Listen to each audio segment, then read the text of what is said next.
Tag, ni hao, kilo apon, bonjour, buenos dias, good Thursday wherever you are in this world.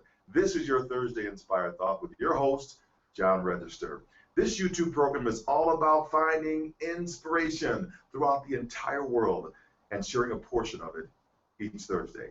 Today we have a wonderful guest on our show. I met her in London as she was volunteering with Team USA's Olympic and Paralympic teams. She is a professional traveler and reports on leisure life. Her name is Kiersten Rich, and her handle, The Blonde Abroad. Kiersten, welcome to the show. Hi, thanks for having me, John. It's great to be here. Awesome. So where are you now? I'm currently at a little island in the Swedish archipelago. Oh my gosh, the Swedish Isles. Yeah. Okay, everybody wants to go there. Yeah, it's been really lovely too. I mean, just kind of stretching out the summer as long as I can. Oh, beautiful. So now you're a professional traveler, and did you grow up thinking that that's what you wanted to do? No, I come from a fairly small town in Southern California, and we never really traveled as kids or as a family. At most, we would take our summer camping trips and go to state parks or something like that. But my parents have still never actually been out of the country. So really? Yeah, that gives you a little bit of an idea of my upbringing, and wasn't something I was raised with. It was just something within me that I discovered later in life. I guess you had a regular career path first. Yeah. Yeah. So what made you take a risk and want to quit your job and pursue this career? Like anybody wouldn't want to do that, right? Well, when I actually was working in corporate finance, and I'm sure a lot of people can relate to the typical Monday to Friday, 9 to 5, or 7 to 6 job working in Los Angeles.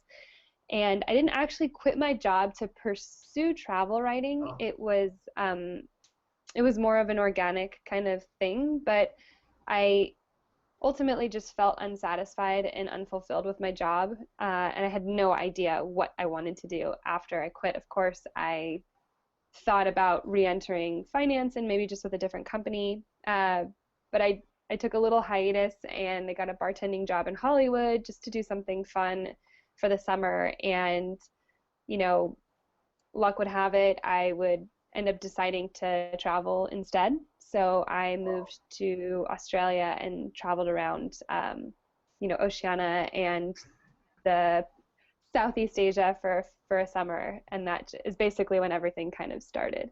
Wow. Just packed up and moved to Australia, mate. All right. Yeah, exactly. Just a little move. Yeah, small, but just upside down. Turn your world upside down. So it's been said the world's the stage.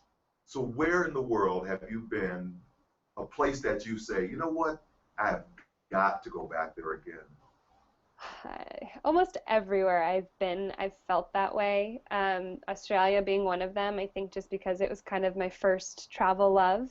I really fell in love with, the culture there. And then I did have an opportunity to visit Jordan in the Middle East 2 years ago, and that was such an incredible and eye-opening experience. I would definitely love to go back to Jordan one day. So when did you know? When did you know that this was what you really wanted to do, that you could make a living at it? And then tell us after that, who are some of the sponsors that help you do what you do? Sure.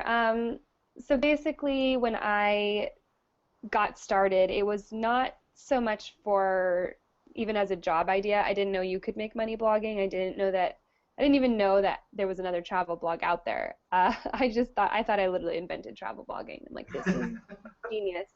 So I just kept a simple blog just to keep my family and friends kind of updated on my travels, let them know I was safe, they could follow along.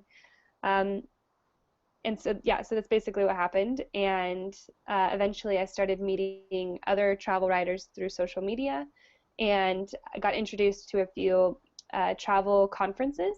And so I started going to more and more conferences where I realized just how big, not only obviously travel blogging, but just the travel industry in general and how massive it is. And, whether it's a blog or PR or, your local tourism board, I mean, there's just millions of people involved around the world, and I realized what a blog could be in terms of marketing and the power of social media. And I became really passionate about it. And it was this creative side of me that I'd kind of suppressed working in finance.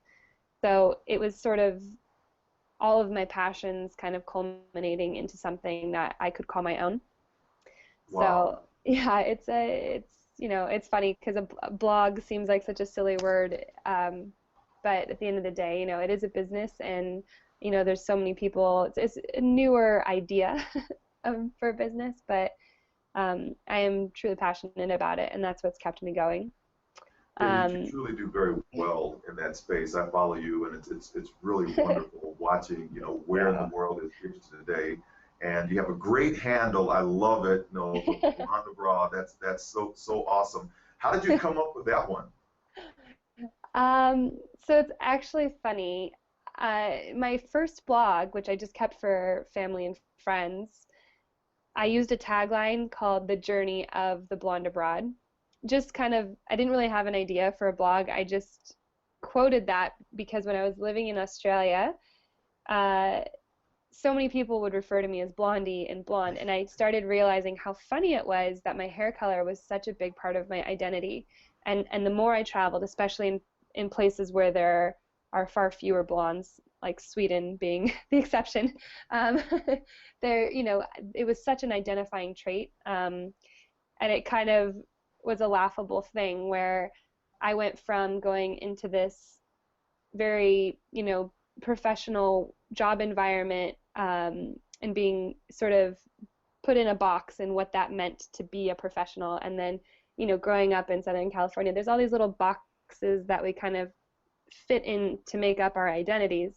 And I think being blonde has carried sort of a, the ditzy, fun, like girly kind of connotation. And, my whole blog was to sort of inspire everyone, but also for young women to kind of show that you really can do whatever you want. There's no limitations, and it's okay to also fall into those stereotypes once in a while. It's, Well, that's sure, sort of it's the it's whole it's a blonde. great, yeah, it's a great hook, and I mean, you're exactly right, because when a person actually watches what you do live wherever you are in the world, is very well done. It's very professional.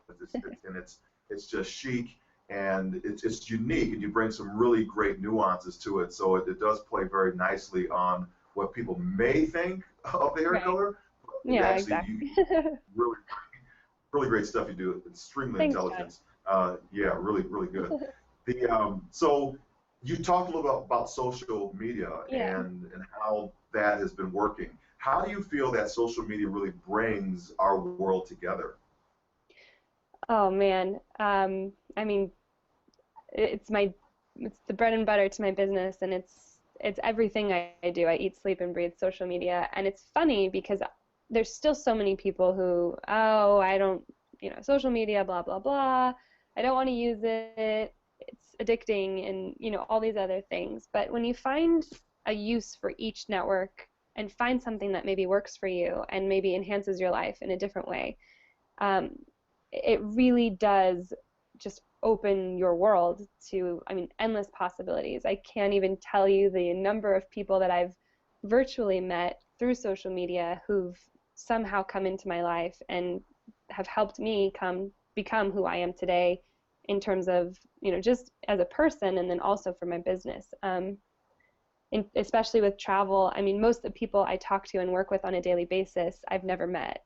So it's a very interesting dynamic for a business model. I don't have one-on-one in-person meetings pretty much ever, and when I do have the opportunity to, though, it is wonderful to be able to actually meet with people in person. So I think that's where I would say social media, how it brings the world closer, is that in real time on Twitter, I can maybe reach out and say, hey, I'm about to land, or I guess, well, now, yes, they do have Wi-Fi on planes, but say I'm on a train. I'm about to arrive in London.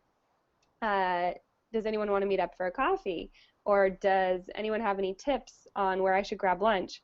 And in real time, I mean, people will get back to me and they're locals and they have the best recommendations that I couldn't find on Google, that I couldn't ask my immediate circle of friends who live in California.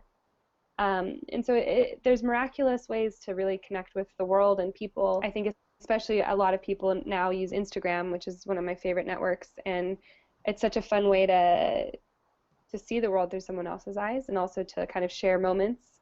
And I think just in general, people are visual, and Sure. what better way to do it than on a really simple network where it is just the pictures. So how can then people find you on the various networks? What are your handles on each one of those? Is it the same? Everything, yeah, everything's The Blonde Abroad, so it's the Simple, blonde, right? yeah, BLONDE abroad.com, and then everything is at The Blonde Abroad. So. That's phenomenal. So where's your next adventure taking you after you leave Sweden? So I leave for Greece on Saturday, and I'm going to be sailing with 8 of my girlfriends for a week. Yeah, so I'm laughing because you say I'm in Sweden on vacation, but then I'm going to go to Greece to work on a boat. I know. With my girlfriends and their friends.